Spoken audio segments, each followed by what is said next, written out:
Agora, se não tiver critério para escolher político, nem conversar com o político, nem vai olhar o político, nem saber se ele está falando corretamente ou não, se faz sentido ou não.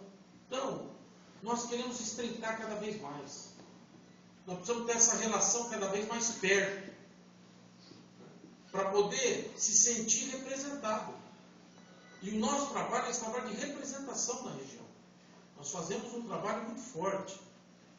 As cidades aí conhecem o nosso trabalho é na região. Eu fui prefeito, sei a dificuldade dos municípios. Olha, a população se manifestou muito contrariamente e generalizando de uma forma correta, porque é a realidade. A população foi para as ruas. Foi para as ruas fazer o quê? Ela foi para as ruas manifestar o seu descontentamento com a qualidade dos serviços. Os serviços estão muito ruins, saúde, educação. Só que nós estamos vivendo num país que tudo está muito centralizado também. Tudo está lá em Brasília. Já imaginou que um prefeito pode sair daqui, e lá em Brasília buscar recursos para uma patrol? Ele pode sair daqui e lá em Brasília, que lá tem recursos para reformar o posto de saúde. Ele pode sair daqui e lá em Brasília, porque lá tem dinheiro para pavimentar a rua.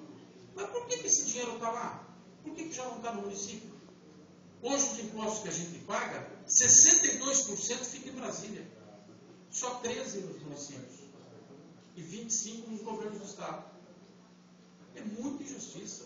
Significa que os municípios também estão ficando sem dinheiro. Paga a folha de pagamento. Lógico que tem que ter bom prefeito. Não basta ter dinheiro.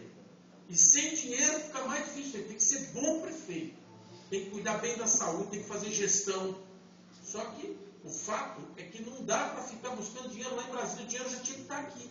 Os países mais desenvolvidos é 33% e 33%. Divide em 3 partes.